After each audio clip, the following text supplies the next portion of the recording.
Hello everyone, and welcome to my Royal Family official channel.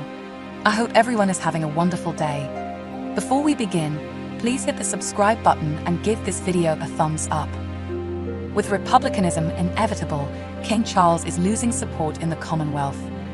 According to an expert, King Charles IV, who is the head of state in 14 overseas realms, is facing a wave of republicanism as more people begin to reconsider their ties to the crown. According to a historian, King Charles will likely be the last British monarch in some of the overseas realms that still regard him as the head of state. Professor Andrew Walkling of Binghamton University in New York believes this is inevitable, adding that having a British monarch lead countries overseas is increasingly seen as a relic of a past notion by many.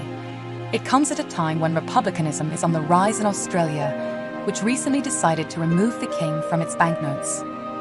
Asked whether King Charles is facing a wave of republicanism in the overseas realms, Professor Walking told Express.co.uk, "It does actually seem to me as though there is a growing desire to eliminate the monarchy in overseas territories, and that includes both larger countries like Australia and also very small nations like some of the Caribbean ones. It's all about colonialism's legacy. Their ties to Britain were based on the imperial project abroad. I believe that many people are beginning to realize that this is a relic of our past time and a past way of thinking about things, and we need to move on."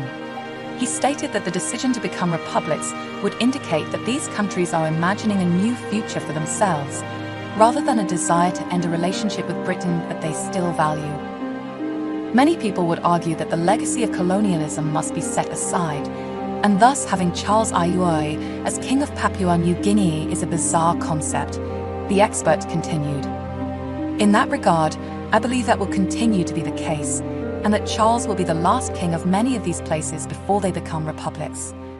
And as the professor pointed out, the rise of republicanism has nothing to do with King Charles' popularity or personality. Asked whether the accession to the throne of Prince William, a younger and more popular royal than his father, could push nations to maintain a British monarch as the head of state, Professor Walkling said, "I think it is inevitable that the British monarchy will cease to be associated with at least the vast majority of overseas independent nations. So William may never succeed Charles as head of state in any of those realms." According to Professor Walkling, the current Prince of Wales would not be able to reflect the national psyche of, say, Jamaica or Australia in the same way that a head of state born and raised in these countries could.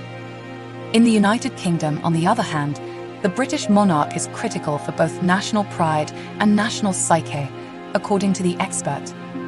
That's a little less applicable to, Canadians, Australians, Jamaicans, because they have a better justification for saying, "Well, it's not really our national psyche," he continued.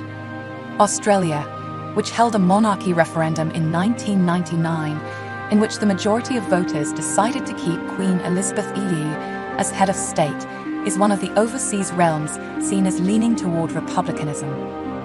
Following his election as Prime Minister in the spring of 2022, Australian Labour leader Anthony Albanese named Matt Fistlethwaite MP Assistant Minister for the Republic, tasked with implementing the government's policy establishing a republic.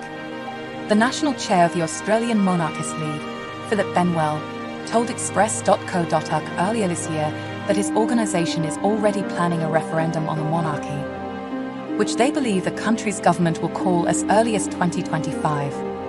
However, in April of last year, a Labour Party spokesperson stated that their priority for the first term in government would be to hold a referendum on constitutional recognition and a voice to Parliament for First Nations people, rather than on the monarchy. However, the government's decision to give the Reserve Bank permission to honour first Australian culture and personalities on the new $5 Australian banknotes, rather than replace the effigy of Queen Elizabeth II with that of King Charles II, fueled monarchists' fears in Australia. Professor Cindy McCreary, a historian specialising in the British royal family at Sydney University, is among those who believe a republic will be established in Australia within the next few years. "I think we are increasingly thinking about our future, and part of that is about our Indigenous people in our relationship with our past," she told Express.uk, "our relationship with the United Kingdom. So in my lifetime, I believe we will see a republic." Dr. McCreary attributes Australia's shift toward republicanism in part to demographic changes, as well as recent negative publicity surrounding the royal family. Dr. McCreary commented on the public schism between the Duke and Duchess of Sussex and the firm, which was detailed in Prince Harry's memoir Spare, saying, "Is this really the best we can do? Some people are thinking, the royal family is just fighting with each other. How can they possibly put our interests as head of state first?" Jamaica is another country to keep an eye on when it comes to the decision to abandon the crown, as its Prime Minister Andrew Holness informed William and Kate during their tour of Caribbean countries in March 2022 of his government's intention to abolish the monarchy in the country by 2025. Barbados already became the world's youngest republic in November 2021, following a ceremony in Bridgetown attended by the then heir to the throne, Charles. While Barbados was the first of the former overseas realms to make a similar decision in nearly 3 decades, Professor Walkling believes that if a couple more nations follow its lead in the near future, a domino effect may occur. Nonetheless, Professor Walkling believes that the realms leaving the crown will not have a negative impact on the image of the royal family and the monarchy. From my perspective as a historian, I don't think there's a negative impact for the monarchy, because it's ultimately the British monarchy, he said. Furthermore, Barbados has demonstrated that abandoning the monarchy does not necessarily mean severing ties with Britain. The Caribbean country has decided to remain a member of the Commonwealth of Nations, a political organization led by Queen Elizabeth II until her death, and since September 8 by King Charles.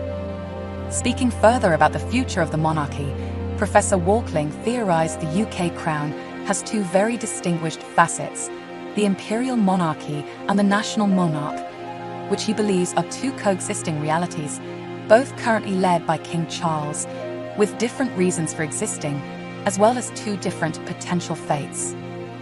Professor Walkling described the imperial monarchy as a relic not really well suited to the modern era, in reference to the model he theorized. On the other hand, he believes the constitutional monarchy in the UK remains relevant, and said having a sovereign acting as a unifying figurehead above the day-to-day politics actually benefits the nation, despite the cost and the potential for occasional scandals. Part of what distinguishes the British monarchy as a significant institution is its ability to harness ceremony and symbol for national purposes, he added. I believe the imperial aspect will fade, but symbolism is important for national purposes. And this brings us to the forthcoming coronation. Yes, people may wonder, oh, why are we wasting all this money on the coronation? However, in our societies, we waste money on a variety of symbolic items. Thanks for watching. If you like this video, so please don't forget to subscribe my channel and don't miss any update. And as I understand it, Charles is planning to make the coronation a little bit more inclusive than has been the case in the past. As a result, it's an opportunity as much as anything else. It's an opportunity for the monarchy and the United Kingdom to shine. Thanks for watching. If you like this video, so please don't forget to subscribe my channel and don't miss any update.